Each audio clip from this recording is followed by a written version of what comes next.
Hey guys, how you doing? So look, everybody has real life to deal with. People have the stresses of life, the problems of life, the drawbacks, the interruptions, the setbacks, the daily routines to run. Nobody is sort of immune from that.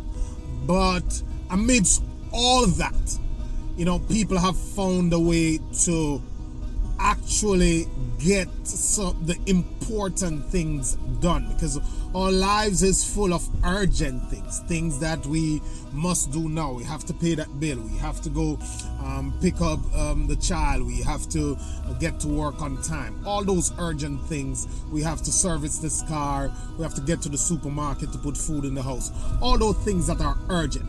And there are other things that are important. I heard one writer say that damage is cumulative. That's why it's okay when you smoke one cigarette, and that's why it's okay when you eat one burger, and it's okay when you drink one soda. It's okay, when you in the moment when you have that one, it's okay. But as you continue to do that one, and it adds up and it adds up, you have health issues looking down the road.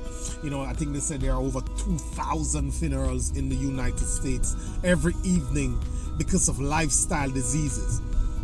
And that is real. So damage is cumulative, and so is success. Success is also cumulative.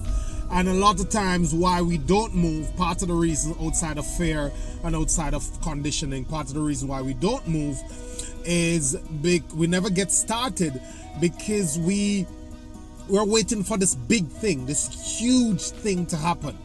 Some people are waiting to get that funding. There's this business that they would like to do, to open, to run. And they're saying, okay, maybe it's going to cost me 10 million, maybe it's going to cost me $1 million, maybe it's going to cost me $500,000. So I don't have $500,000, so why bother to do anything? That's it. If I don't have that, then I can't do it. And that has crippled so many people, and that is such a misconception. That's such a wrong way to look at things. If you look at some of the big brands, if you look at the Amazon, if you look at the Pepsi, if you look at the Burger King, if you look at whatever you want to pick the ones that are familiar. They never started that way. There's one store. Some things started out of the back of home. Some people started in basements. Some people started in their cars, and they managed to get to the level that they are today, the level that you know them, and they're not even in your country, on your continent, because they were not allowing perfection to get in the way of action. And that is a powerful saying. I think I heard Mark Hubbard saying that never allow perfection to get in the way of action. You must act on what you're doing. You must get up and do something.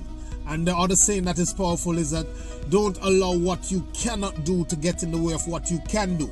Because I always say it, like, there's going to be a learning curve. It's going to take time. There's a lot of things to figure out. So if you're waiting on the opportunity to prepare for the opportunity, then you really are going to have a problem, because when the opportunity comes, it's going to be too late. So I know this person who has a child who wants to get into medicine, and the kid is just into leaving high school, and he's going to work first, but he's already asking for medical books as gifts, searching to find cheap medical books, because he really wants to be a doctor. He has a goal, and he believes that he's going to do that. So now he's starting to read these books from the get, before he even get into medical school. What do you think is going to happen? When he get there, he's going to be so good. He's going to be way ahead. He's going to hit the ground running. And that's how you have to look at it. You want to start a business, you have to start doing it at the lowest, the smallest level, until you're going to learn stuff at that level, stuff that you're going to need to operate on a higher level. I have a friend who used to keep parties, and I used to tell him that, dude, you have to keep a house party before you can keep this major show, this grand setup, because there are tiny details that you don't know, that you're missing, that you have to learn. And when you start small, you learn it well. You're not Guys, how you doing? So look,